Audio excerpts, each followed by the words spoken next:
Bom dia, boa tarde, boa noite. Galera, meu nome é Gustavo Depp, eu sou advogado de Direito Autoral e Contratos. E hoje eu vim fazer um vídeo um pouquinho diferente das minhas aulas, mas eu não podia deixar de fazer esse vídeo porque justamente ele dialoga, né, com o conteúdo que eu estou passando para vocês, que eu quero passar para vocês, que eu quero que vocês aprendam, e acontecimentos, né, do dia a dia. Nesse caso, a briga, né, que parece que não é tão recente assim, da Anitta com a Warner, né, e o que vocês podem aprender disso tudo. Vou falar aqui algumas coisas sobre contratos, que beleza, a Anitta é a Anitta, porra, a Anitta é gigantesca, milhões de views, seguidores, etc. Mas o que ela reclama, né, e eu nem vou entrar em tantos detalhes assim, até porque eu não tive acesso ao documento, então também não quero que seja injusto para nenhuma das partes, não quero falar que a Warner fez isso e acabou não fazendo, que a Anitta fez isso e acabou não fazendo, mas eu vou pegar aqui alguns princípios gerais que rolam, né, não só com artistas gigantes, rolam com artistas menores também, tá? E eu vejo porque eu já tratei vários casos assim. Show? Então vamos seguir aqui, vamos testar esse novo formato. Se funcionar, se der uns viewzinhos legais aí, pô, quem sabe eu não comento mais outros assuntos de forma mais aprofundada, beleza? E quem quiser ver vídeos curtos, tem no meu TikTok, tem no meu Instagram, só entra lá, @GustavoDeppADV. Mas bora lá. A Anitta detona a gravadora. Se tivesse multa, já tinha leiloado meus órgãos. Gente, assim, o que acontece, né? Um contrato, por exemplo, de cessão de direitos. Você assina esse contrato com relação a tuas obras. E galera, eu não vou detalhar o que é obra e fonograma aqui. Tem uma aula específica sobre isso nesse canal. Procurem lá, beleza? Mas o que rola é o seguinte, né? A gravadora, ela assina um contrato contigo, artista, e tem a previsão lá de que você tem que fazer X álbuns, que você tem que... cada álbum tem que ter uma certa quantidade de músicas, e vai entrar como titular da obra, né, a editora, a gravadora, enfim, o braço, né, no caso de uma gravadora do tamanho da Warner, vai ter um departamento específico que vai lidar com isso. Um selo, muitas vezes, né, em escala menor, acaba lidando com tudo isso, né, ou uma gravadora menor mesmo. Mas enfim, ela vai ter essa participação nas suas obras, né, que você já lançou, que normalmente elas vêm listadas no anexo, e vai ter direito de preferência, vai editar suas obras futuras, né? A lei de direito autoral traz o prazo de 5 anos, mas não sei quando a Anitta, por exemplo, ela renovou esse contrato, não sei qual é o tipo de acordo também, tá? Porque eu tô falando aqui no geral. E vai ter direito de preferência, tá? Conforme você for passar esse prazo desse contrato, dessas obras, desses álbuns, e você, enfim, continuar escrevendo, continuar compondo. Não é um tipo de reclamação muito recente de artistas. Isso aí já vem de muito tempo. Inclusive, se vocês não conhecem, pesquisem o artista Prince. Prince é um dos maiores gênios da música. Engraçado que aqui no Brasil ele não é tão conhecido como lá fora, porque ele é um gênio absoluto, assim, da guitarra, da voz, da dança, enfim. E ele ficou preso num contrato também com a gravadora. Ele chegou a... Eu até poderia ter botado isso nos slides, mas um dia eu vou fazer um vídeo especificamente sobre o Prince. Ele desenhou no rosto, numa apresentação ao vivo, né, slave, né, ou seja, escravo. Ele, enfim, deu tudo que ele poderia fazer para reclamar com a gravadora. Ele fez, e eventualmente ele saiu desse contrato, mas foi uma briga muito cara, né? Tem caso Bob Dylan lá fora, a Fiona Apple, isso porque eu tô lembrando aqui de cabeça, eu não tinha nem preparado isso, mas assim, é comum, entendeu? Por quê? Eu vou explicar aqui nos próximos slides, e aí eu vou falar mais da relação, da questão do negócio, da questão da tua carreira, de você como profissional, um artista profissional. Beleza? O direito ele entra aí para organizar essas ideias, mas na real os artistas eles têm que ter noção do potencial deles e do que eles querem alcançar, né? E as consequências de assinar esses acordos, beleza? Vou beber uma água aqui. Mas aqui nesse slide eu botei, é muito, muito difícil quebrar um contrato que aparentemente está sendo cumprido. E o que eu quero dizer com isso? O que a gente pôde extrair desse contrato da Anitta foi o seguinte: ela assinou, né? Ela, enfim, ela discutiu as cláusulas, as obrigações de ambas as partes. Só que aparentemente, na época que ela fez isso, ela era jovem, mas bem mais jovem do que era hoje, e talvez ela nem esperasse a forma como a carreira dela se desenrolou, né? Então, o que está rolando aparentemente, né, como eu disse, não tive acesso ao documento, é que a Warner está fazendo o que ela disse que ia fazer. Então não está rolando um descumprimento aí, aparentemente, claro. Mas não está rolando um descumprimento, não está rolando aí uma fuga do objetivo do contrato, entendeu? E isso, se eventualmente for para o judiciário, isso vai ser analisado pelo juízo. E a Anitta, pô, eu respeito muito a Anitta, eu acho ela super inteligente, principalmente nessa parte de negócios da carreira dela. Ela não vai querer brigar, pagar as custas de um processo milionário, né? Sem antes tentar essa sacudida aí no público dela, né? Sem antes tentar um tipo de pressão externa que aí é fora do direito, né? Fora dos acordos jurídicos, mas demonstrando a insatisfação dela com o que ela aparentemente, eu vou falar aparentemente 1 milhão de vezes porque eu não tive acesso a esse documento, aparentemente ela concordou antes, né? Porque o que ela falou nos tweets recentemente foi a questão dela ter tido uma ideia de lançar uma música, né? Não, vou lançar essa música, cara, vai ser... Pô, eu quero, tô sentindo, tô tendo feeling que vai dar certo. E esbarrarem, porque enfim, não estava no planejamento, eles não levam tanta fé assim nessa música, sabe-se lá quais motivos. E ela também reclamou que teve uma música que eles prometeram que ia ter um clipe, acho que era Gato o nome, se não me engano. Só que ela não performou tão bem e eles disseram não. Repara, gente, tudo que eu falei até agora não tem a ver, repito, com descumprimento de contrato. Tem a ver com uma vontade de uma das partes, né, que não pode ser cumprida, porque senão aí ela que descumpre o contrato. Se a Anitta resolve, não, vou fazer independente aqui, dane-se, vamos lá, vai explodir. Ela faz isso, ela que estaria descumprindo o contrato, né? E quando você está numa posição com menos poder de barganha, né? Quando você é um artista assim, que quer assinar um contrato, que é uma estrutura, quer começar a estruturar a sua carreira, você abre mão um pouco da sua liberdade para ter essa estrutura. Só que a partir do momento que você cresce, você vê, pô, agora eu mesmo consigo prover essa estrutura para mim.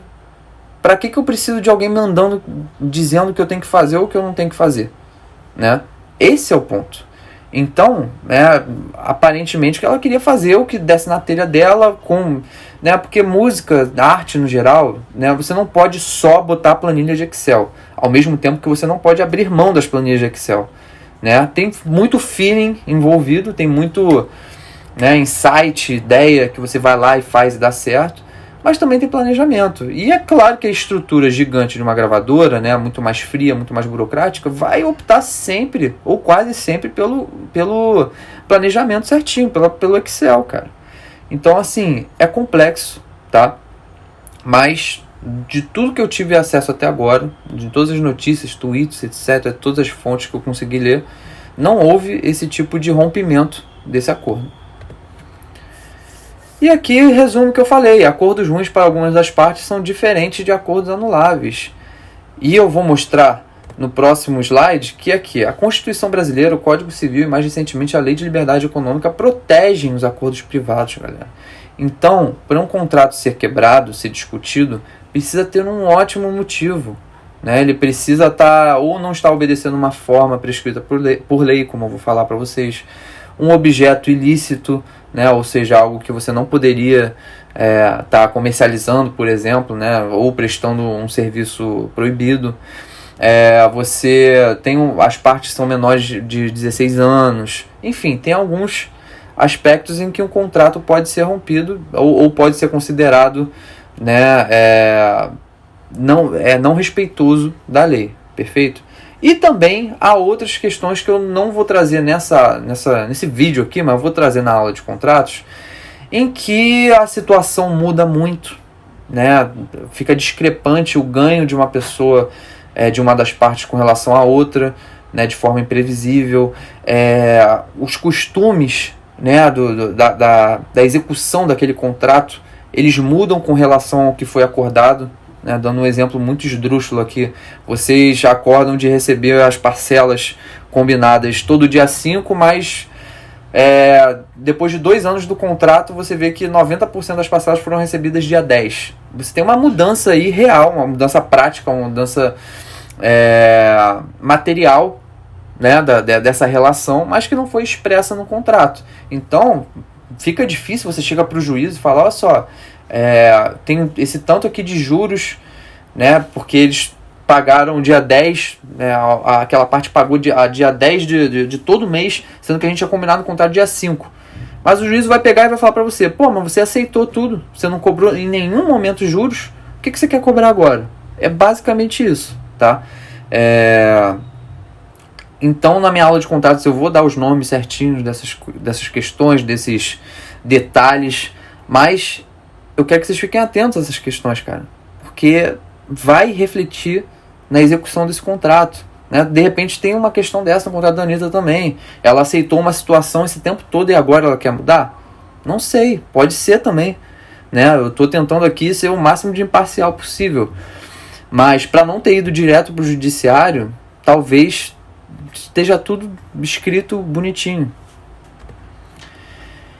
E aqui, né, como eu já adiantei, forma bem básica que não pode rolar em contrato de jeito nenhum, né? Porque o que aí você consegue uma nulidade, você consegue um rompimento desse acordo de forma muito mais simples, muito mais rápida, porque a lei diz que não pode.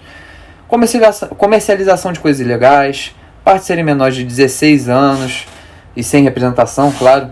O objeto do contrato ser indeterminável, e se a lei diz que o contrato tem que possuir certas cláusulas ou uma certa forma, e ele não seguir isso. O contrato de aluguel é um exemplo, né? O contrato de aluguel tem lá na lei de inquilinato uma série de restrições e uma série de cláusulas que ele tem que conter, entendeu?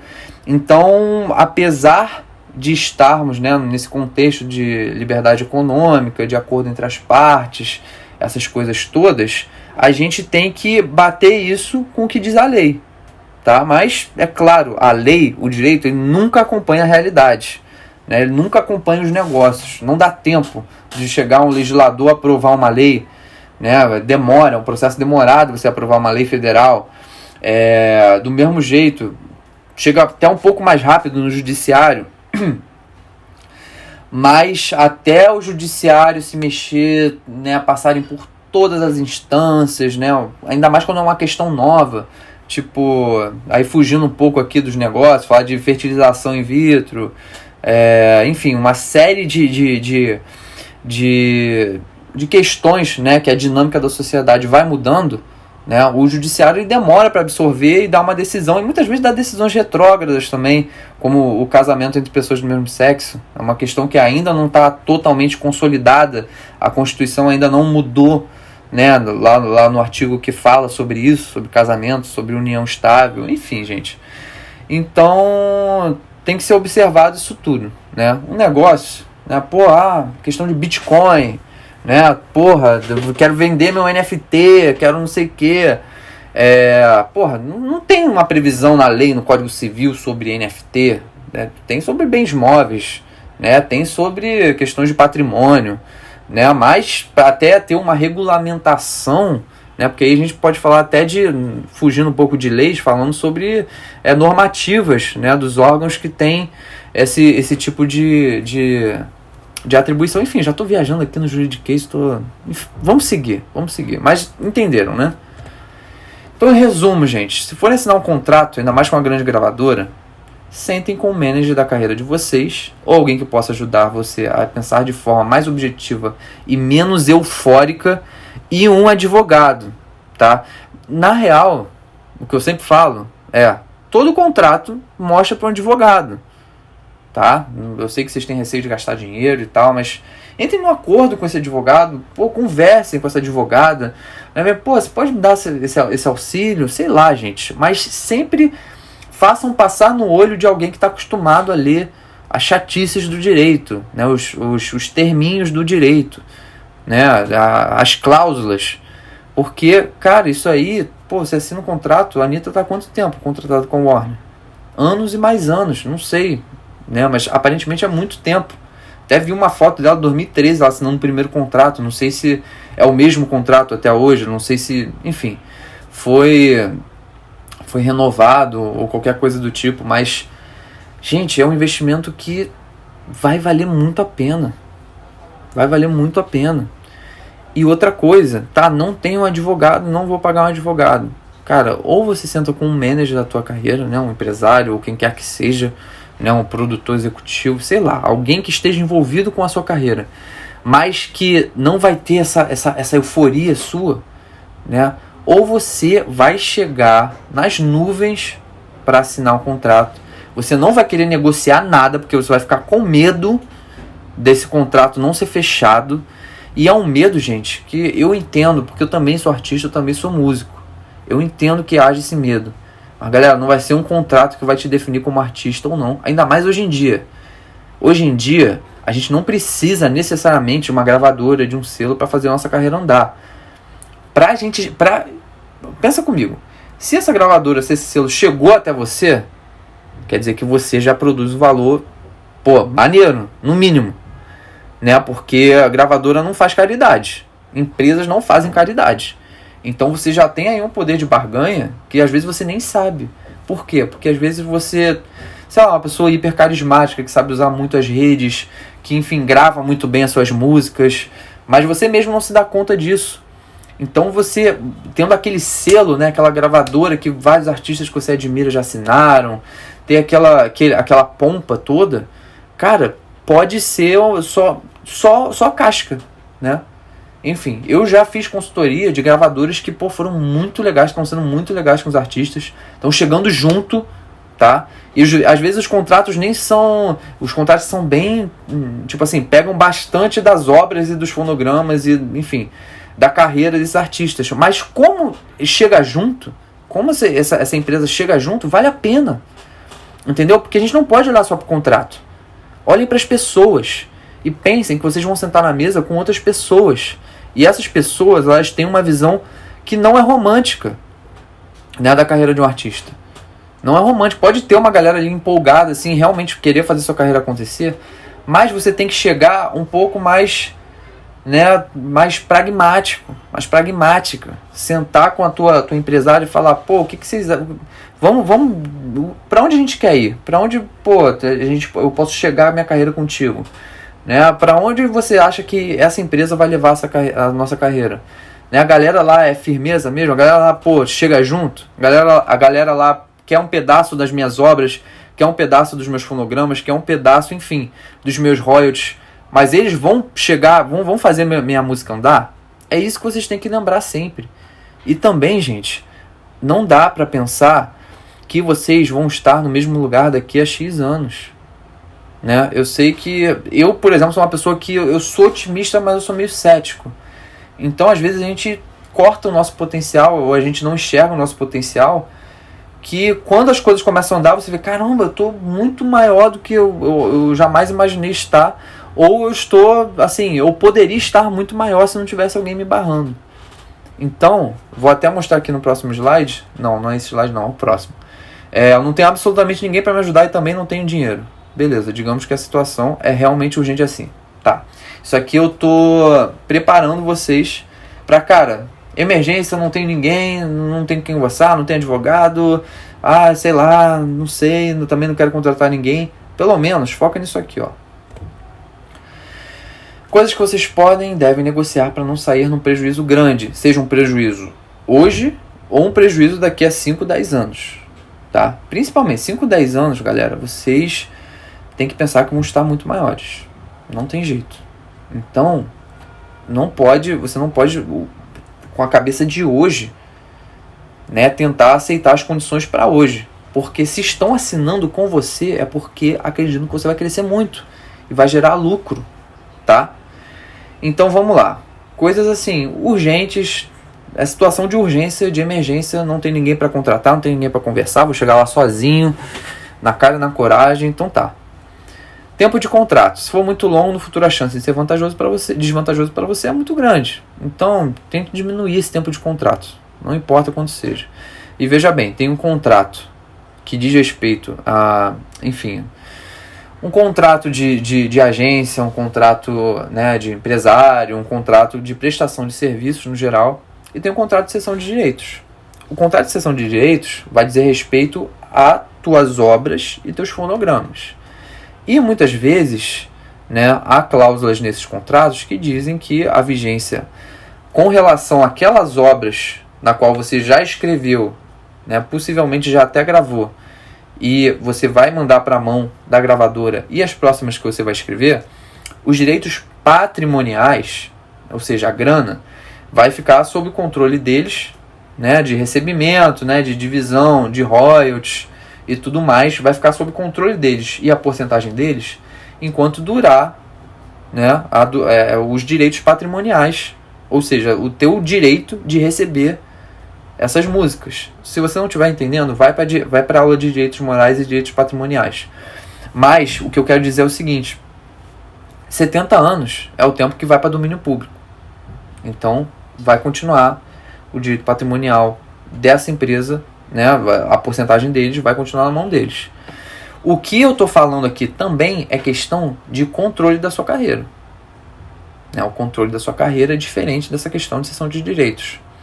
O controle da sua carreira é dizer, você, enfim, a gente não vai liberar a grana para essa música. Ou a questão do clipe lá da Anitta, a gente não vai, não vão patrocinar essa atuação de marketing, ou, enfim, não vamos injetar esse dinheiro aqui, né, nesse aspecto da tua música, da tua gravação, porque a gente acha que não deve. Isso aí tem um prazo, tá? Isso aí tem um prazo, né? E que pode ser gigante ou pode ser mais curto. Eu sempre vou defender ser um pouco mais curto para que haja a possibilidade de renegociar os termos quando acabar esse contrato, tá? Então, né, é óbvio que eu tô falando aqui muito por alto, gente. Idealmente é analisar cada situação, porque cada acordo é um acordo. Mas, falando aqui por alto, o que eu vejo da minha experiência é tentar buscar acordos mais curtos para chegar mais rápido nesse final e você poder renegociar. Show? Quantidade de álbuns e obras. Um álbum por ano é muita coisa. Talvez no começo de carreira a gente tenha que lançar mesmo alguns álbuns por ano. Mas 6 anos lançando um álbum por ano? 7? É complicado. É complicado. Porque é uma bola de neve. Agora é o Gustavo Artista que está falando um pouco mais aqui. Tem artistas grandes que eu gosto muito, e eu acho que nem é por questão de contrato, mas esse artista ele lança álbum todo ano. Eu acho que decai a qualidade, né, desses álbuns, porque, cara, de ano a ano, você faz turnê, você vive, você, enfim, ainda está cantando as músicas daquele álbum passado. E inspiração é algo que a gente vai acumulando a partir das nossas vivências. De repente um ano é muito pouco, ano a ano, e você começa a ficar insatisfeito com o seu trabalho, e você começa a ficar insatisfeito na hora dos shows, você começa a ficar insatisfeito com uma série de coisas. Então, assim, reflitam e tragam para o debate. Se conseguir a cada ano e meio, a cada 2 anos, sei lá, álbuns com menos faixas, ou, sei lá, bota um EP aí no meio, uma mixtape, algo um pouco mais leve. Porque, cara, é a obra de vocês, né? E quando eu digo obra no sentido mais amplo, né?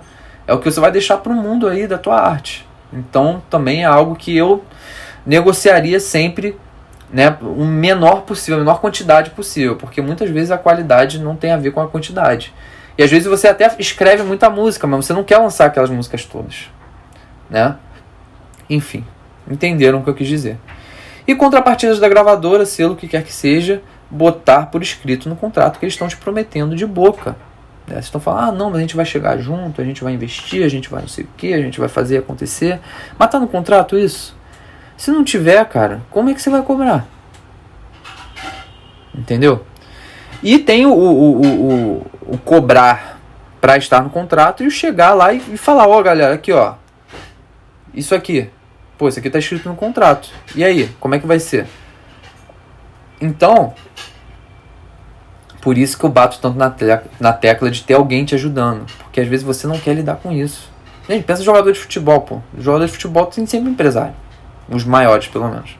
Sempre empresário. Porque ele vai lidar com essas coisas chatas. Se ele achar que o cliente dele tá ganhando pouco, ele vai lá e vai negociar.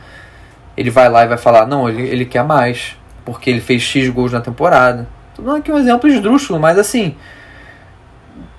Um empresário, um agente, um advogado até vai chegar e vai conseguir trazer, vai transformar em números, ou seja, a linguagem que as empresas entendem, né, o teu poder de barganha, a tua negociação, tá? Mas não tendo, faça isso você. Só que é difícil, é bem difícil. E aqui, gente, é o caminho também mais longo, mas eu acho que é o mais duradouro. Eu acho que, vai ajudar demais, o custo-benefício absurdo de bom, que é estudar conceitos básicos de direito autoral, que são obras, fonogramas, direitos morais, patrimoniais, como é o recebimento de royalties, né? E tem aula de tudo isso aqui no canal, tá? Toda semana eu tô botando aula aqui. Assistam, galera. Não gosto da maneira que eu ensino? Assistam de outros canais, mas assistam. Tem esses conceitos básicos na manga. Até porque, se for a situação aí dos últimos slides, se você estiver sozinho, você só vai ter o seu conhecimento, o teu poder de barganha e, enfim, a tua presença de espírito para negociar. Então, você tendo conhecimento, cara, você sabendo o que significa, né, uma cláusula que fala de direito moral, outra da porcentagem, né, dos fonogramas, das obras, enfim, tudo isso, né, como se registra uma música. Cara, isso aí vai acrescentar o teu poder de barganha. Então, guardem no bolso de vocês esse conhecimento. Enfim, falei pra caramba aqui, acho que é um dos vídeos mais longos do canal. Se bobear, o mais longo. Mas quer ver conteúdo mais leve, uma comunicação mais direta, vai lá pro Instagram, TikTok. Quer uma consultoria, quer conversar sobre a tua carreira, ver o que precisa ser organizado. Meu e-mail, gustavodepadv@gmail.com. E é isso, gente. Dúvidas, comentários e as redes sociais e meu e-mail. E é isso. Tamo junto. Valeu.